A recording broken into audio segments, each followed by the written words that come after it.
Hey everyone, how are you? Thank you for watching this video. I'm glad you took the time to check it out.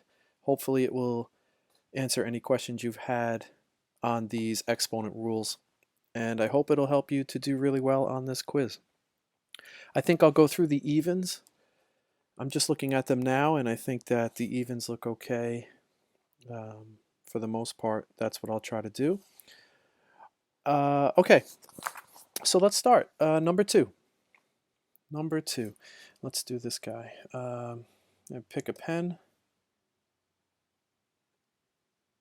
That looks fine. Okay. Okay, so the operation for number two, the directions say simplify, and what we're looking at is multiplication. You know, there's a bunch of expressions and they're being multiplied. So we go to the rule that says when you multiply like bases, you add their exponents. So when it comes to numbers, that's kind of irrelevant. We're just going to multiply the numbers. So you'd have 4 times -2 times 2. And that, of course, equals 16. So then you have some m's. M's are floating around, and they're being multiplied. So if we were to multiply the m's, what would we get? Well, you have to add exponents when you do that. So I have m to the -1 times m to the third times m. And you know, when there's nothing there, there is a 1. So the rule says add exponents. So my answer is going to be the same base, but the exponents will be -1 plus 3. That gives me 2. And then 2 plus 1, that gives me 3. So my exponent will be 3. And for the n's, it's the same story. You have n to the third multiplied by n to the fourth multiplied by n to the -1st. Okay, add these exponents. 3 and 4 is 7. 7 and -1 is 6. So of course, you know, you're not going to write your answer like this. It was just for me to explain. You would write it like this. 16 m to the third n to the sixth. That is simplified. So that's how you do multiplication. You think of the rule of exponents being add. Now number 4, that's division. How do I know? Well, this is a fraction, so that's calling for division. And I'm going to see a view from the bridge on the 16th. I don't know why that popped up. Okay. So, yeah, where was I? Okay, so we're dividing. Now this is a strange one because I don't have a b and a b, so I'm not going to be subtracting exponents. I have a 3 and a 4, but that doesn't exactly clean up nice. It's not like saying like 8 over 4, right? That would be cool because that would be a 2. So take a look at what's left. What could you possibly do? I think the only thing that's bothering me about this, it almost looks like a simplified fraction, is this guy right here. You know, you're not allowed to have negative exponents, or at least you shouldn't. So the way we get rid of those is send them to the other side of wherever they are and make the exponent positive. What you don't do is you do not take the 4 with you. So we always say that the exponent is loyal. It doesn't have a wandering eye. Whoever it's attached to is all the exponent sees. So you would agree that this 4 has nothing to do with that exponent. The only way to make an exponent see anything else besides the thing that's right next to them is by using parentheses. Without parentheses, exponents only talk to the thing they're attached to. So that's a big gotcha right there. So if you know that, you're fine because now you realize, okay, the A is going up top with the 3b, and it's going to now have a positive exponent. And that 4 is parked and not moving because the 4 does not have any negative exponents. It's not going anywhere. Okay, very cool. Number 6. Okay, I see negative exponents, and my tip for you is do everything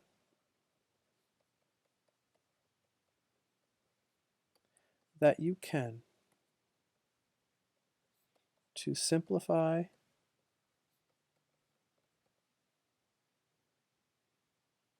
exponents using rules. Do that first. Then you take care of negatives. Because, I don't know about this question. I'm seriously not like trying to trick you and I know the answer ahead of time. It's just when I saw this, I realized I taught this to my class the other day. It was a really important point that sometimes if you start moving negatives around first, it causes more headache than anything else. Sometimes when you're done with rules, negatives disappear and you don't have any left anyway. So if you move them first, you're going to mess the whole thing up and you might have negatives where you didn't have negatives, and it's a lot of useless moving around. I promise you'll get the same answer. I mean, you can move these negatives now if you wanted to, but check out what will happen here. This negative 3, remember, is loyal. But what is it attached to? It's attached to an entire briefcase. It has this parentheses of stuff. So that means this negative 3 belongs to everything in this parentheses. So I like to write it separately so I don't get confused. I'll do this. Negative 2, raise that to the negative 3. Then I've got my u to the negative 2. Let's raise that to the negative 3. V squared. Let's raise that negative 3. I like to write it that way so that I see every individual item. So negative 2 to the negative 3. All right, it is what it is. There's no rule there yet. Here's a rule. I have an exponent raised to another exponent. That's the power rule. The power rule says multiply. So that would make this u to the positive 6. See what happened there? That guy didn't have to move. This one, however, when I multiply, would be v to the negative 6. So here's where I'm at. That's my alleged solution.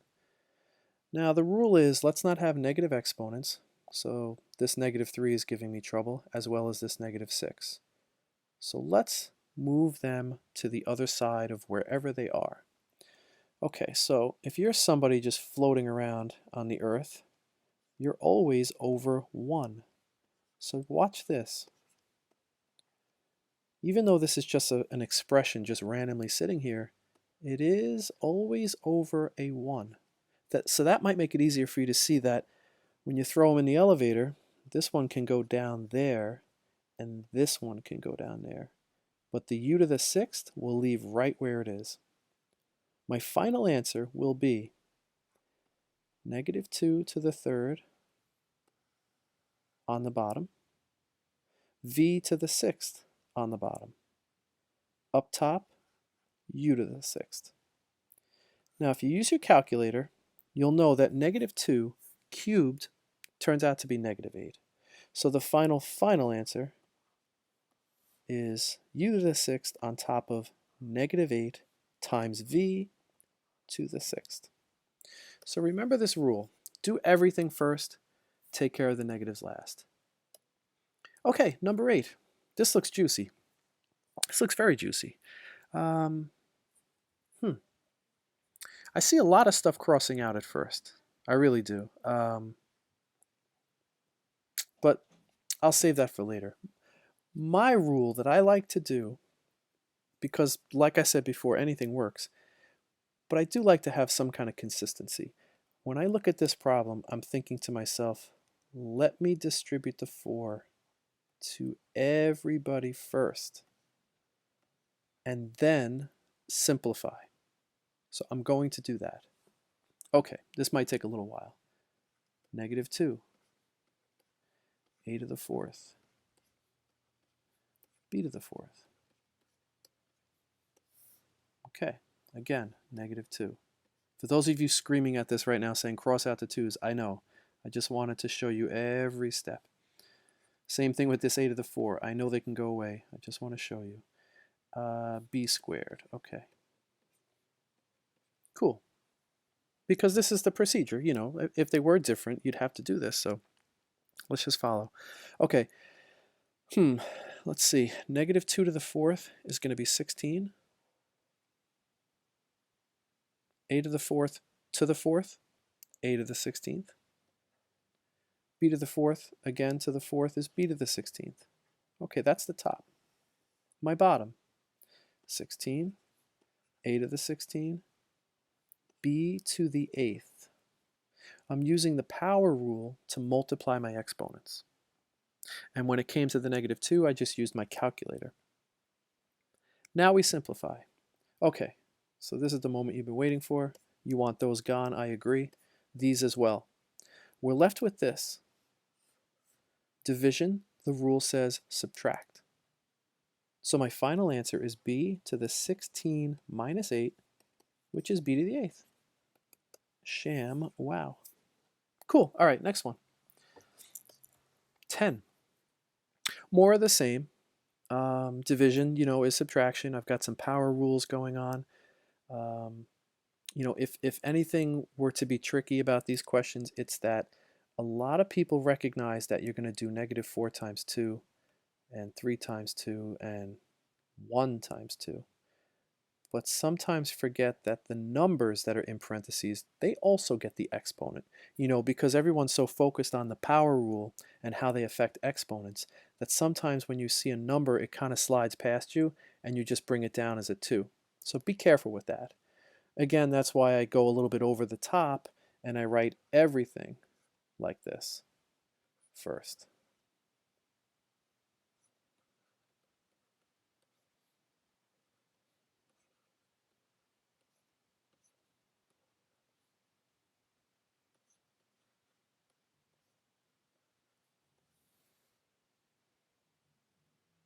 Same thing with the bottom. Did you notice that?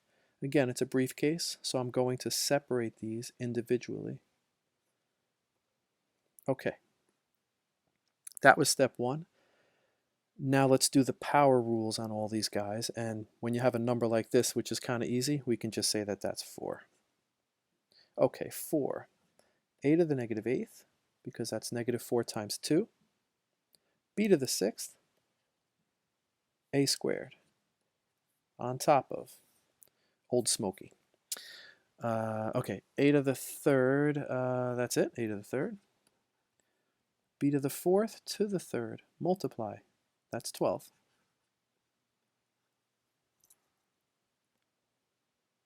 Okay, did you notice something up top?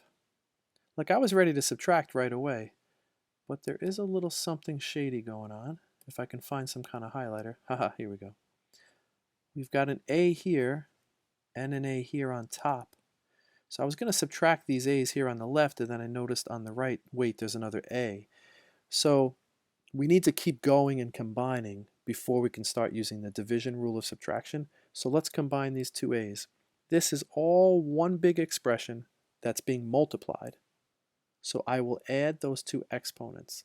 I'm going to take -8 plus 2. That will give me -6.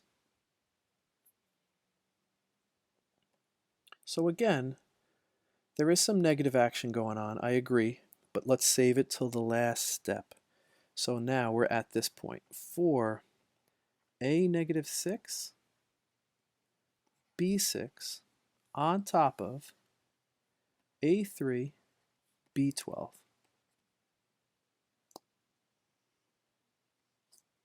Okay, now we subtract.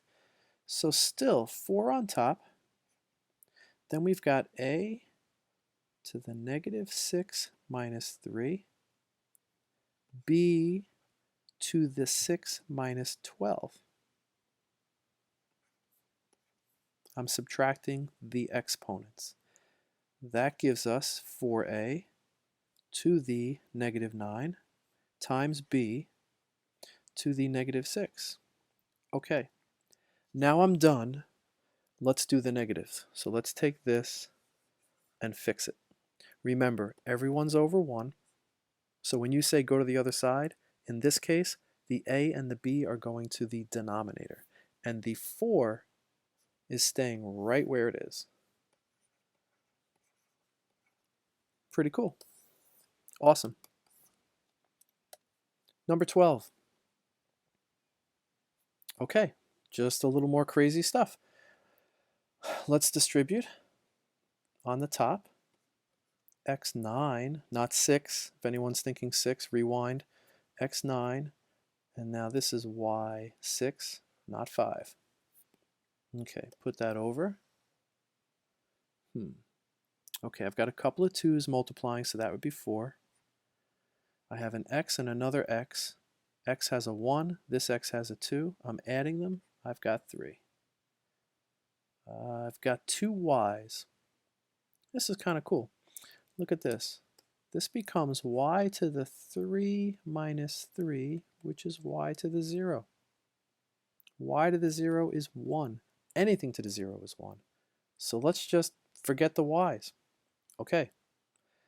So I made my fraction a little bit large because I didn't realize where this was headed. Okay, that still looks horrible. Sorry. Let's simplify the final answer. So I do have x's on top of each other. I will subtract their exponents and I will get 6. I have y's with nobody else to play with, so I just leave them alone. And this 4 is in the denominator. It will stay there because it doesn't have any negative exponents, so it's down there. Okay, final answer. X to the 6th, y to the 6th divided by 4.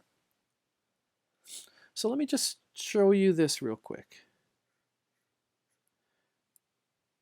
This negative 2, you might be tempted to take this entire, what I call briefcase, and send it uptown over to here. And then multiply, add your exponents, and all that jazz. Even when it's this obvious, when it's like so simple to fix this to a positive 2 by moving it, I still say wait till later. Always do the negatives last. Okay. All right, ooh, radicals, cool. So something to know, just as a side note, especially with this specific example, the way they did the parentheses like that. When you have the cube root of 3 to the 5th, it's the same as the cubed root, sorry, that 3 is horrible, the cube root of 3 all to the 5th. Just a little bit of syntax there, okay? So I know Ms. Barris in her video was talking about these things as out and in, right? It would be fair for you to be freaking out right now and saying, well, this guy's out and so is this, so what are we talking about? I get that. So I just wanted to show you that sometimes when we use these softwares that give us test questions and stuff, they use some different formatting, which is still legal. You know, it's following the math rules and all that jazz. And then sometimes we might just forget to mention that. So I wanted to mention that to you now that this is the same. So we're still thinking about number 14 as follows. It's really the cube root of 3, and that 5 is in here. Okay? Now when you look at it that way, you might remember what Miss Barris was showing you. She would say, okay, this is equal to 3 to the in over out. It was the ins and the outs. I really like that. So here's my in, and here's my out. Bang, that's it. Did you know also that that's an answer? Like, you may one day be asked to estimate this or plot it on a number line or compare quantities, like who's bigger, you know, 3 to the 5 thirds or 9 to the 7 halves. I mean, who knows? don't just think of this as some crazy answer. If you walked up to your calculator and said, hey, what is 3 to the, and then with a fractional exponent you did 5 over 3, it would give you some kind of decimal. It is a number. I don't have my calculator on me right now to show you. I wish I did. Yeah, okay. But it is. It's an actual, it's a decimal. Okay, let's go on. 16. Remember what I was just saying, right? Let's fix this. Since the whole thing's getting the squared, I feel comfortable doing this. Remember the loyal exponent. Holding hands with a briefcase means it belongs to the A and the little side 6 over here, if you know what I'm saying. So when this 2 is outside this entire parentheses, I know what they mean is, hey, this 6A is belonging to that 2. Okay, so, the ins and the outs. So 6A is my base. I have to use parentheses. And I have an in of 2 and an out of 3. That's my final answer. 18. More of the same. I mean, after a while, right? These get kind of quick. X squared minus 5, I will put in parentheses. And I have in of 3, out of 4. 20. Now we're going the back way. So this is in, this is out. So you have a radical, and you put your 6 underneath. The in is this guy. The out is that guy. So these are equivalent. Again, back to the calculator story. If you type this in your calculator, you'd get the cubed root of 6 squared or the cubed root of 36, whatever that turns out to be. It's a number probably with a decimal. If you went into your calculator into the fancy radical menu where you're able to do cube roots and you typed it in looking like this, you're going to get the same. These are equivalent. All right, moving right along. Okay, I see negatives, so I know what that means. I have no more simplifying to do, so let's send this guy downtown and make him positive 2/3. Now, I believe the instructions, I'm just checking right now, they asked you to put them in radical format. Let me check. Write each expression in radical form. Yeah, okay, so you can do this. I've got my in and my out. So this is now a radical. I have an r in there. My in is 2, my out is 3. So listen, excuse me. In case some math teacher relative of yours is watching this video or helping you out and saying, wait a minute, you cannot have radicals in the denominator. That's true, that's another rule. So for the purposes of this review and what we've been teaching you in this unit, it's just to go over the rules and to get you used to the structure of radicals and how they're the same as exponents. So during this lesson, just know that, yeah, we are breaking the law with math, but it's just so that you can practice the rules.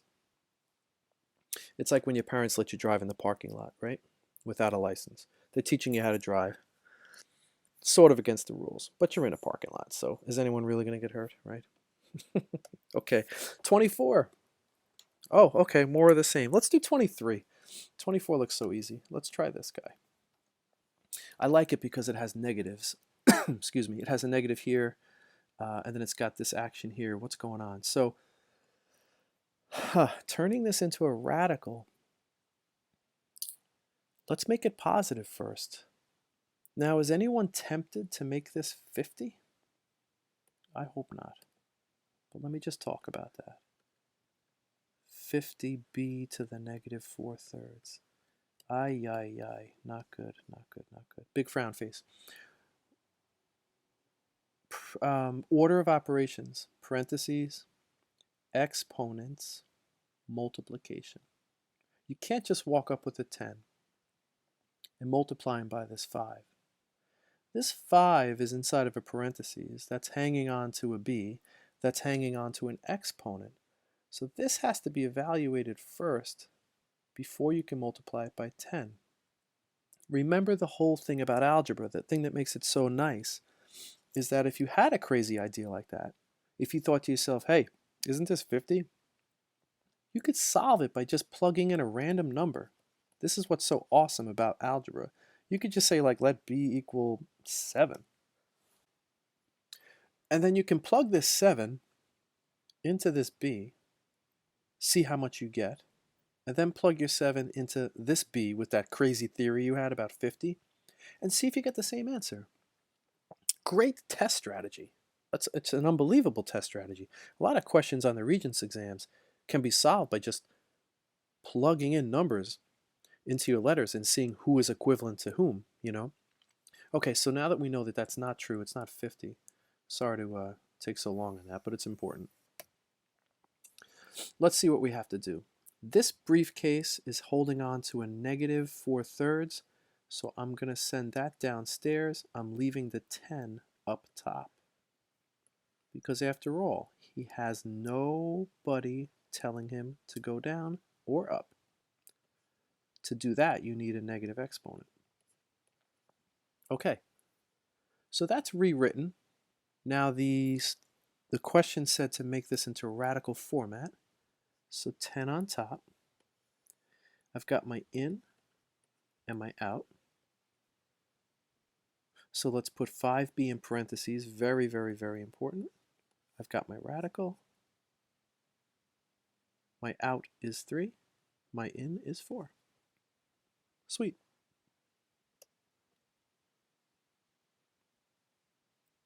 Okay, 26, same story.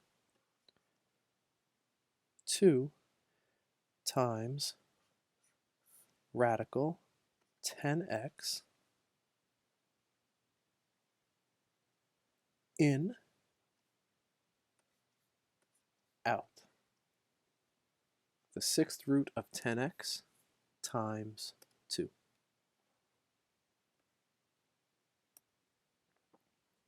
Okay, 28. I'm just checking the directions on my paper to see if anything's changed. Rewrite each expression as one single radical. All right, so here's the scoop. If I wanted to take, for example, this is not, on this worksheet, I get that. Just looking for a way to move this over. Here we go. Okay. If I had this, x to the 4th, y to the 5th, and it was the 7th root of those two. If I wanted to write that exponentially, you can do that with your eyes closed, right? I mean, you're all very good at this now. You would know about the ins and the outs, and you would call this x to the 4/7, y to the 5/7. Awesome. So, check out what's happening right there. You have the same denominators. So imagine you started with this question. Someone said, hey, take x to the 4/7 and y to the 5/7 and write them as in radical format. You would do that. So if we can get the denominators the same, they can share that same out, and then the ins just go inside. Now we look at number 28 and say, okay, power to power, let's get that out of the way first. So I'm going to do that right now with you. Power to power says multiply. So this guy is going to be a to the 2/4 and b to the 6/5. How can I get these denominators the same? Okay, lowest common denominator. What is that between a 4 and a 5? So in your calculator, there is something called LCM. You can find that under math, number, and then choice 8. That'll give you this. You can type in 4 comma 5, and it will tell you that 20 is your least common multiple, or what we're using here, least common denominator. Okay? So I know that was easy, 4 and 5, but you never know. Some of these examples have crazy numbers like 12 and 16. So if you use this function, the calculator will give you the best answer. All right, so the LCD is 20. Here's a hint. Your answer will always look like this.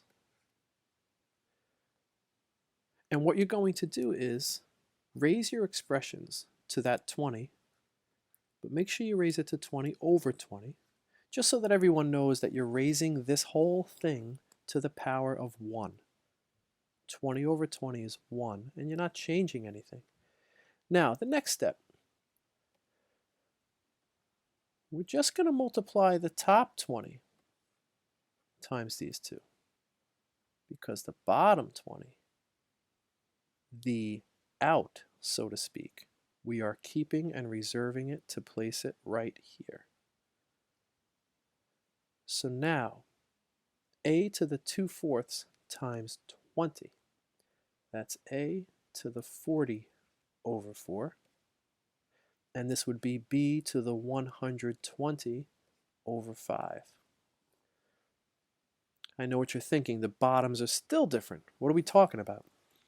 So now this is the beauty of it. When you do 4 into 40, you get 10. And I promise you, this will always work out this way. There will be no more fractions. You're going to just have these beautiful numbers here, like a to the 10th. Yes, it is 24. Look at that. That's nice. A to the 10th, b to the 24th. And since we didn't multiply it by 20 yet on the bottom, it's kind of like saying this. A to the 10th, b to the 24th, raised to the 1 over 20. Because we already took care of the top 20, now we want to do the bottom 20. So what does this guy mean? In, out. So let's put this inside the radical. A to the 10th, b to the 24th. I'm going to put a 1 on top of it because that's my in, and a 20 over there, that's my out. And look what you just did. You wrote this crazy expression as a single radical. And the way you did it was by getting common denominators, just like the example we started with, which had common denominators. Because if you do have common denominators, they can all go into the same radical. Cool. Okay, so I won't do it with you, but just to get you going here, I have an LCD of 6 on number 27. So I can just say, 6 over 6. Only do the top, save the bottom for the radical, and you get the idea. Very nice. The answer key's online anyway, so you can see it. Okay, and let's do 30 just because it looks crazy. 1 radical. All right, so we're going to need an LCD, but first we have to simplify. So let's take this 3 and use the power rule. And did you remember that this 3 belongs to everybody, even the denominators? So let's do those as well. So I'm going to have a 3/4, b 6/3. Negative 4 times 3 is negative 12. And negative 1/3 times 3, negative 3/3. Okay. Let's now subtract, because that's our rule, when you divide like bases. So I have a to the 3/4 minus negative 12 times b to the 6/3 minus negative 3/3.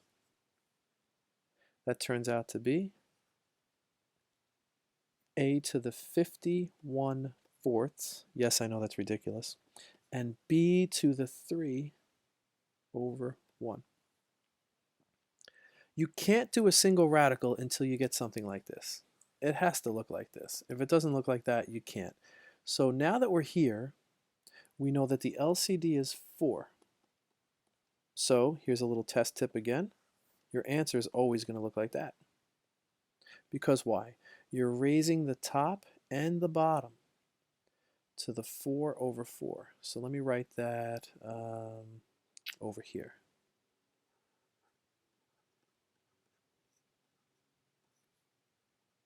Oops, sorry, hang on one second. Let me get rid of that. Cool. Okay, a to the 54 fourths, b to the third. You're going to raise it to the 4 over 4. But we're going to reserve this bottom 4, what Miss Barris likes to call the out. We're going to reserve that for this special place right there, where it belongs, and we're only going to distribute the top. So when you do that, you will always, always get beautiful numbers inside, even as hideous as they look right now. So for example, a 54 times 4 is 216 over 4 times b to the 12 over 3. Now when you reduce those, we're going to get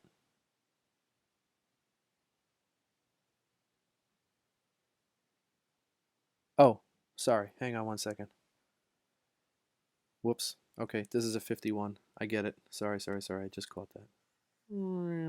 Okay, that's a 51. Sorry.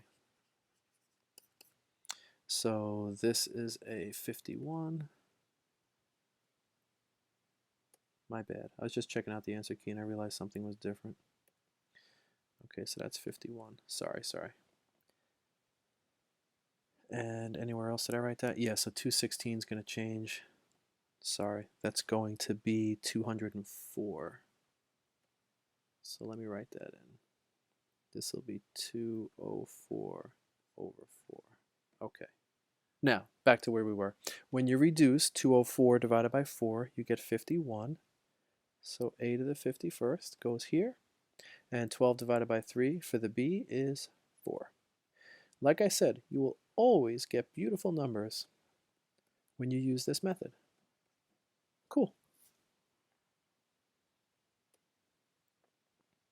Okay, question 32. Same story, except this time it's subtraction.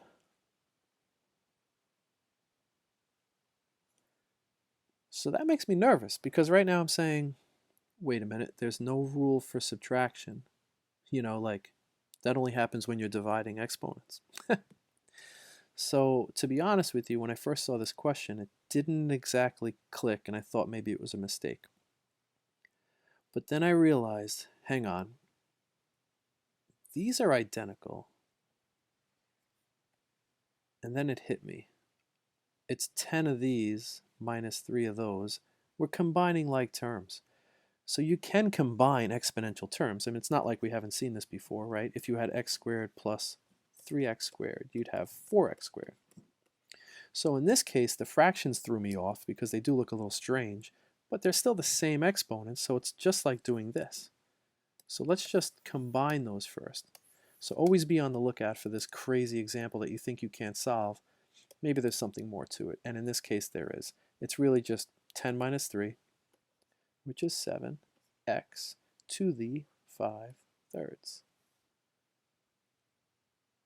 Now here's the shenanigans. If I want to turn this into a single radical, whenever you have one letter, it's so nice because there's no LCDs going on. You can always turn one letter into a radical. It's staring right at you.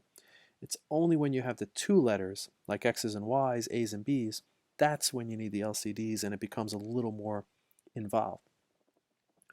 But the shenanigans I'm referring to is this. I want you to ask yourself, which one of these is correct?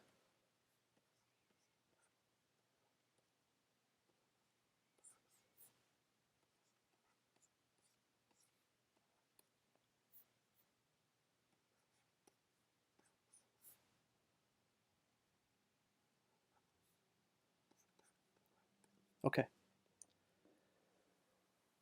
3 choices. Which one do you think is correct? Now, as you examine those 3 solutions, always remember back to the exponent and how loyal that exponent is. This exponent right here, who is he talking to? That will help you to decide which answer is correct. Okay, so the answer is this one. These are not right. This 5/3 only talks to the x, therefore that's going to turn into a radical. And there it is. So you ask yourself, well, what's with the 7? The 7 is just a multiplier. It's 7 times whatever that thing is. So if we turn this thing into a radical, well, then we just bring the 7 down and keep it as a multiplier. That's a perfectly acceptable answer. The instructions said, turn this into a single radical. You did. It's okay if there's a multiplier on the outside. That's perfectly fine. Are we still doing more? Let me just check. Hang on. Yeah, okay, still with the radical business. Oh, but look, they're already radicals, so that's a little weird, right? Okay, so you're going to have to remember for yourself, if someone asks you to do something as a single radical, you're probably talking about getting an LCD, right? Unless, of course, it's one letter, then it's so easy. But this is an x and a y, so I'm going to need to find an LCD. So how do you find an LCD of a radical? That might be what you're thinking, or it might be bothering you, that there's no fractions here. But if you remember that you need an LCD, and an LCD comes from fractions, then you're going to say, oh, I got this. I can change radicals into fractions. So let's do that first. This will be x to the 4/3 times y to the 3/2. All of that is raised to the 5th. So don't forget there's a 2 here when nothing's there, right? That's where that 2 came from. So now we distribute, and you get x to the 20 over 3 times y to the 15 over 2. My LCD is 6. So, again, test tip, it's got to be here. Let's raise this whole thing to the 6 over 6, but only do the top. The bottom's already spoken for, right here. So I'm going to get a beautiful number. It just might not look that way at first. So 20 times 6 is 120 divided by 3. 15 times 6 is 90 divided by 2. And here's your beautiful numbers. X to the 40, I mean that's not beautiful, but it's clean. Y to the 45, I will just put those here. And look what you did. You wrote this craziness as a single radical. That's beautiful. I really wish you luck. I hope you do great on this quiz. And I hope it snows, because all teachers like snow days. It's not just you. We love them probably more. Okay,